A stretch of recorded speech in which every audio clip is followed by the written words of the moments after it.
Hey, so this is going to be the hopefully fairly quick update on the hotel situation from New York. If you don't know what I'm talking about, I've got a whole long video on it already that goes into all the emails and everything if you want to know the whole story.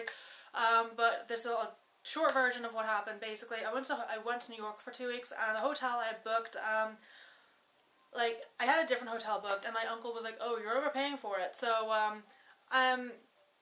I typically don't listen to other people, but I decided to listen to him on this because he's been to New York before. So I got booked a different hotel. Cancelled the first one, booked a different one. That was slightly cheaper. Because it's New York, it's not that easy, like cheap doesn't exist, so it wasn't that much cheaper, but anyway. And right before I arrived, I think it was actually like on the flight, I had this like gut feeling about this hotel that something was off, but by that point there was nothing I could do. It was way too late to change it. So, and even if I cancelled and did get somewhere else, they would have charged me for it, and I don't like paying for things that I'm not getting anything for it. So, I kind of just went with it anyway. And I mean, the hotel wasn't great. The internet was bad. The food was bad. There was a lot of things like that weren't great, but the real thing about it, after about a week, I noticed there was like all these like bumps going up my arms, like all around here and all, and didn't know what it was. After a couple of days, I spent a couple of days trying to figure it out, and then I worked out the only thing it could be was something in my room. And then I went searching, like lifted the mattress up and everything, found these like bugs running about on the bed. I took some photo and video of it, went down, told reception, they came up, saw it, moved me to another room, and then never brought the key up. They told me they would, but they never did. I had to go down the next day and get it, but anyway. And then when I was checking out, they still charged me full price for it and claimed there was nothing on the bill about me having this bug infestation. And a whole lot of battles went on with email, and then they were like, "Oh, well, we just sent you a 10% refund," which they didn't. So, and I said in that video that there was a couple of other things going on that I didn't want to talk about, and that's basically one of those things. I contacted a couple of legal firms to see if there was anything that they could do, and one of them never got back to us, and then the other two that I contacted were like, "Oh yeah, no, there's nothing we can do."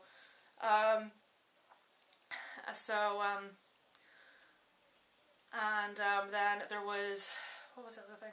Oh, we did like a visa dispute thing, which after months and months, we brought in all the photos, told the whole story and all that there.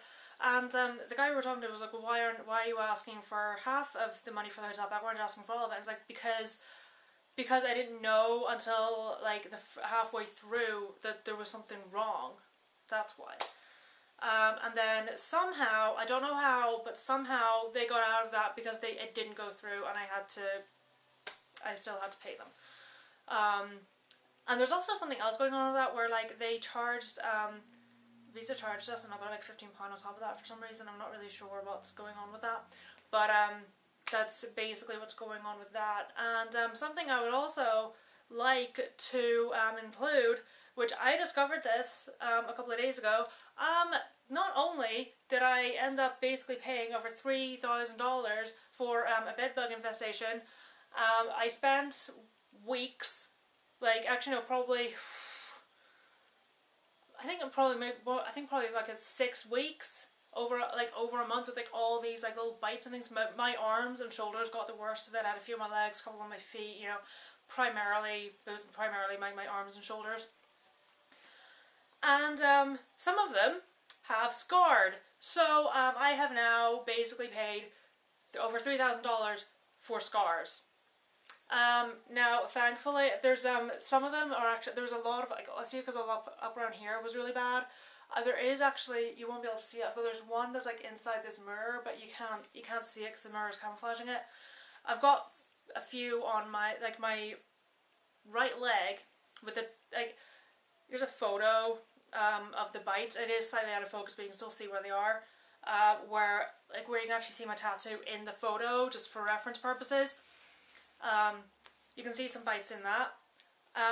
The exact same spots those bites are, I have now got marks where all those bites are. So I've definitely ended up with scars from this. Thankfully not all my bites scarred, but there's probably scars up around here that you can't see just because of like the way my skin, because I've got a lot of colour up on my shoulders anyway, and then like this side is obviously all like, I've got all like tattoos and everything up here, so a lot of them are camouflaged. So I know that not all of them, and like down around here was really bad, so all around here is all okay, I think. I found one like on my elbow, and I can't remember which elbow it was. I don't know, but anyway, oh yeah, there we go. There's, oh no, that's one of them. Ignore the bruises. There's like one of the scars here. Like these are all bruises. Ignore those. That's not a bite. That's from something else. That's from the same thing that caused these bruises. Yeah, but there's one of them there, and I've got 4, I think, on my leg. 2 of them are really close together, so like a one big one, but they're 2. But yeah, that's basically what's happened. So not only did they charge me full price for the room, they didn't refund the 10% they said they refunded, and they basically also, I now have got scars from it as well. So yeah, they basically charged me over $3,000 for scars. Lucky me. So that's what happened. I don't think there's, at this point, I don't think there's anything else I can do. I left reviews on like TripAdvisor and like the website I booked them through as well, which is booking.com. I sent all the photos and everything to their Twitter page, which they never seem to go onto, so those photos are always going to be there. I think it's the photos, I can't remember. I'm pretty sure I sent the photos. And I sent them, I posted reviews on a couple other places with photos as well, so I think I've posted reviews on as many places as I can with the photos, but so with I think there's not really a whole lot else I can do, but yep. By the way, if you don't know what hotel it is, it was the hotel, it's part of the Apple Corps group. It was Hotel at Times Square is the name of it. Yeah, I don't go there. Just don't go there. So that's basically what happened with that. And the thing is, I'm not upset. I even said this in my other video about this. I'm not upset that the situation happened. I'm upset that how they handled it. Any like decent company would not only give you some kind of half-decent apology, which they didn't do. They kind of went, oh. Like, they would not only give you a half-decent apology, they would give you some kind of compensation for, they would, like, I think it's fucking disgraceful that any business would charge for something like that. I would understand if they took, like, maybe, like, say, 50% off it or something, and charged me for part of it, but charging me for the whole thing is absolutely disgusting. So yeah, that's basically where that is. If the situation changes and something anything else happens, then I'll make another video about it, but I don't think so. I think this is going to be the end of it. It didn't really end how I hoped it would, but what can you do? So yeah.